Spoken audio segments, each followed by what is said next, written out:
राधे राधे भक्तों, स्वागत है आप सभी का हमारे चैनल में। तो आज के वीडियो में हम आंवला नवमी की कथा सुनेंगे और यह कथा आंवले राजा की है, जो कि सबसे ज्यादा सुनी जाती है आंवला नवमी के दिन। इस कहानी को आंवला नवमी के व्रत के समय सुनी जाती है। तो आइए अब हम आंवला नवमी की विशेष कथा सुनते हैं। एक राजा था, उसका प्रण था वह रोज 1.25 मन आंवले दान करके ही खाना खाता था।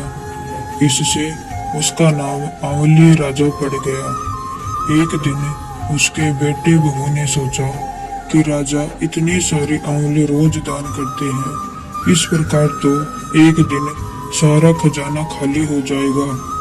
इसलिए बेटे ने राजा से कहा कि उसे इस तरह दान करना बंद कर देना चाहिए। बेटे की बात सुनकर राजा को दुख हुआ और राजा रानी महल छोड़कर बियाबान जंगल में जाकर बैठ गए। राजा रानी आंवला दान नहीं कर पाए और प्रण के कारण कुछ खाया नहीं। जब भूखे प्यासे 7 दिन हो गए, तभी भगवान ने सोचा कि यदि मैंने इसका प्रण नहीं रखा और इसका सत्य नहीं रखा तो विश्वास चला जाएगा। इसलिए भगवान ने जंगल में ही महल, राज्य और बाग बगीचे सब बना दिए और ढेरों आंवले के पेड़ लगा दिए। सुबह राजा रानी उठे तो देखा कि जंगल में उनके राज्य से भी दुगुना राज्य बसा हुआ है। राजा रानी से कहने लगे, रानी देख कहते हैं, सत मत छोड़े सुरमा सत छोड़िया पत जाए, सत की छोड़ी लक्ष्मी फेर मिलेगी आई। आओ नहा धोकर आंवले दान करे और भोजन करे। राजा रानी ने आंवले दान करके खाना खाया और खुशी खुशी जंगल में रहने लगे।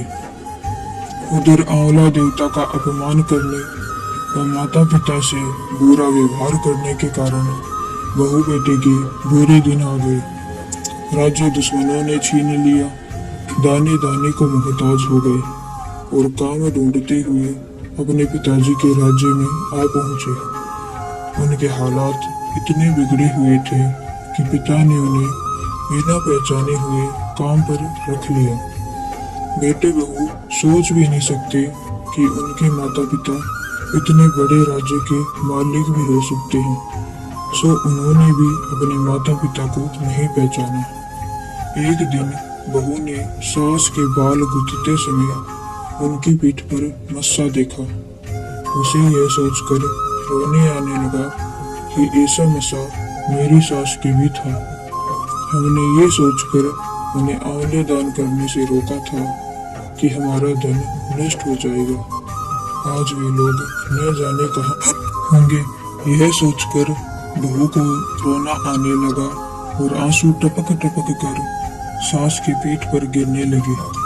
रानी ने तुरंत पलट कर देखा और पूछा कि तू क्यों रो रही है। उसने बताया, आपकी पीठ जैसा मस्सा मेरी सास की पीठ पर भी था। हमने उन्हें आंवले दान करने से मना कर दिया था, इसलिए वे घर छोड़कर कहीं चले गए। तब रानी ने उन्हें पहचान लिया, सारा हाल पूछा और अपना हाल बताया।